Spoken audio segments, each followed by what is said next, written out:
Say you're out on a holiday with your friends, out on a sunny location with a pool nearby.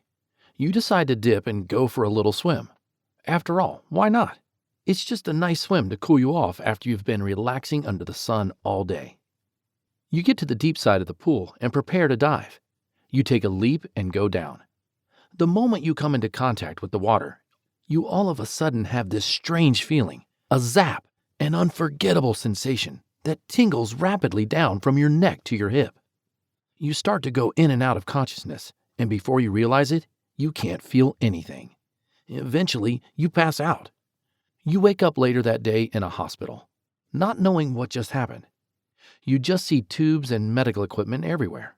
A doctor comes into the room and says you accidentally dove into the shallow side of the pool, not the deep end.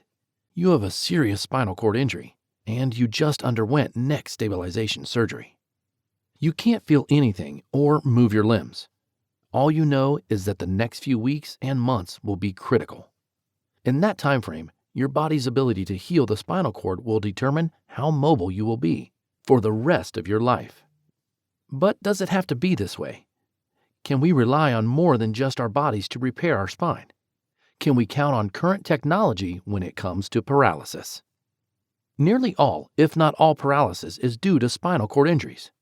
The spinal cord is a long tubular structure that extends from our neck down to our hips.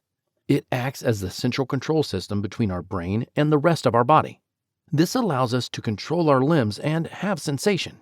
The spinal cord is in many ways an enigma. We understand the importance of it. We know its purpose, but we don't really understand the inner mechanics of its function. Scientists are trying to understand all the complicated neural and molecular activity that makes everything click. Despite the effort, though, large parts of it remain a mystery. This, in many ways, can be frustrating. But thanks to current technology, we can work with what we know to find solutions to repair some of the damages from spinal cord injuries. The spinal cord can be separated into three regions: the cervical, the thoracic, and the lumbar. The most serious spinal cord injury is a complete C1 injury. Complete meaning it's a full disconnection of the vertebrae. The C in C1 refers to the cervical region, and the 1 refers to the first vertebrae in that area. C1 injuries are on the top of the hierarchy when it comes to spinal cord trauma. Injuries in this region will cause a loss of all control and sensation below the neck. It will also result in a loss of bladder function and breathing ability. A complete C1 injury means one will be on a ventilator 24/7. So when we are talking about potential technologies to cure paralysis, the first element that needs to be addressed is the breathing. Breathing in a paralyzed person stops because the diaphragm no longer communicates with the brain. The diaphragm is a muscle that is controlled by the nervous system.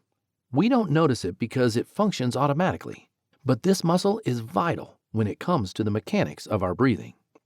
When the C1 vertebrae is cut off, the signals that come to the diaphragm no longer receive these automatic orders from our brain.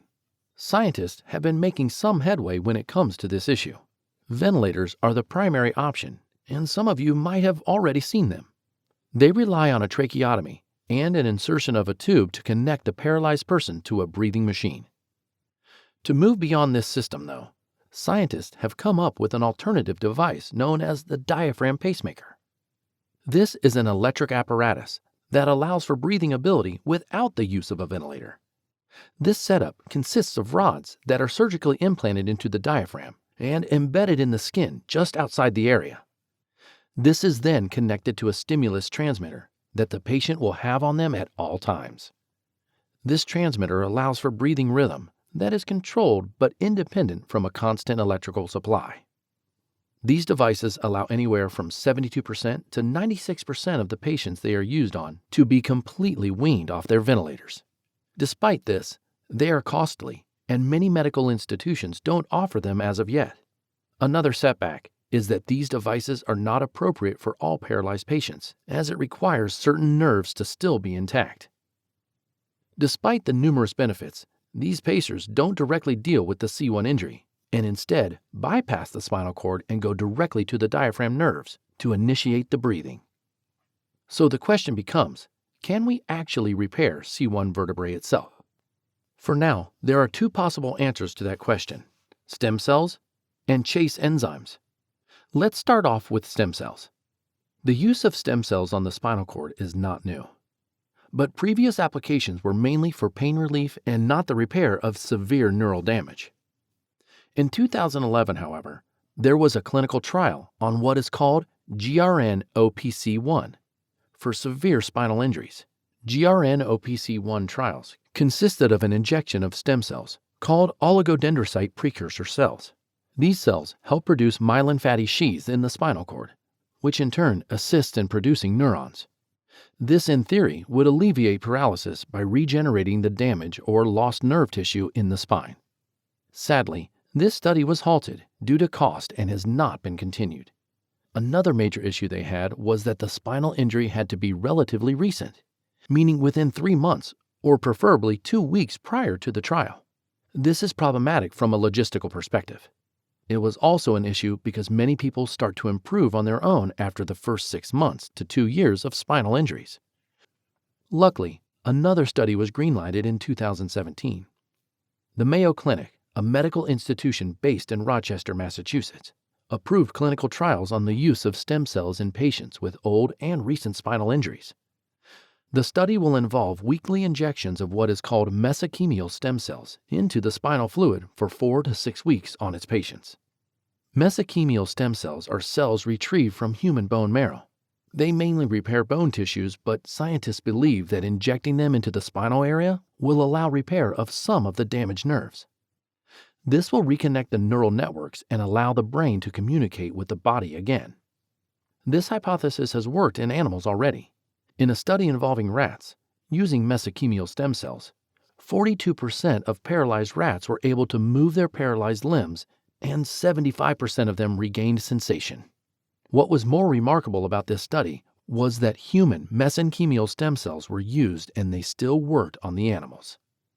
Scientists are hoping to achieve the same kind of results, but in people this time. Time will tell, but the mere reality of stem cells being tested in this matter opens the doors to so much more possibilities in the future. This study will conclude in 2023. The other possible answer to repairing the spine is called chase enzymes. You see, when the spine is injured, after the initial damage, there is something called the secondary trauma. This is a chain of events that your body starts in order to heal the injury. This results in an inflammation that prevents the spinal cells from repairing themselves. As a result, there is a barrier separating the nerves at the site of the injury. Think of it as a blockade on a highway after a traffic accident to allow emergency workers to come in. But this blockade does not get lifted after the emergency units leave, permanently disconnecting that route. Chase enzymes can deal with this blockage in the human body. Chase is short for chondroitinase and was initially found to kill this barrier in rodents. In one of the test trials, it resulted in massive improvements from rats that suffer from paralyzation.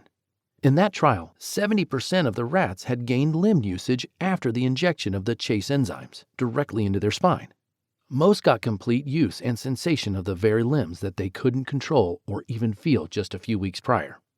Just like with stem cells, scientists are hoping for the same result in humans when it comes to chase. For now, they are currently looking to see any potential side effects and health concerns before any human trial is conducted. Also, there is an issue of funding. Although this could take some time, it could be a major game changer. Even if a fraction of the results seen in animals are reproduced, chase could enhance the lives of many paralyzed individuals. While chase enzymes and stem cells are still in their early phases, another method of spinal cord therapy called epidural stimulation is already in use. Unlike the other two, which are intended to be for all levels of injuries, epidural stimulation is meant primarily for lower-level injuries. This means it applies more to paraplegics than quadriplegics or tetraplegics. Epidural stimulation functions by planting an electric stimulator directly into the spine. The device then monitors neural signals coming from the brain and sends a low-voltage pulse down the site of the injury when it senses the person is attempting to move. That, along with extensive rehabilitation, is allowing patients to regain functionality in their lower limbs. This is because of something called neuroplasticity. This is the phenomena of new neural pathways being created to adapt to the loss of previous ones. Epidural stimulation can act as a low-risk alternative for paraplegic patients who have the time and resources to get involved in extensive rehabilitation. Now, stem cells, chase enzymes, and epidural stimulation all involve attempts to directly repair the spinal cord. But other methods involve solving the complete paralysis instead of the spinal damage. In 2016, a company called Neurolife was able to help a quadriplegic man by the name of Ian Bernhardt retain movement of his hand with the use of his thoughts. A device was implanted surgically into his brain. This device was then connected to an external processor. That setup would then send signals to electrodes on his hands. This gave him control of his hands with the use of his thoughts. The experiment was replicated in multiple other patients using various setups. Despite the theoretical promise, however, these devices are generally invasive and very expensive to set up. They are also still mostly experimental. Nonetheless, they are useful in allowing patients to regain some function and sensation using wired brain interfaces that bypass their spine. Keep in mind, the brain is still sending signals even if they don't reach anywhere. While still a long shot, it is very possible robotics might become more viable options for paralysis than spine repair-based treatments. At the end of the day, spinal injuries are very serious. It will take time before we can fully grasp how they can be repaired.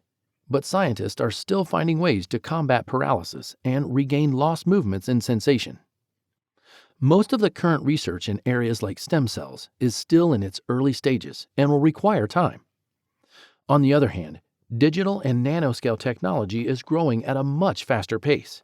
If we ever get a good look into the inner mechanics of the spinal cord, we may be able to replicate some of the nerve activity using something like artificial neurons. That for now is a whole other topic into itself. Let us know what you think.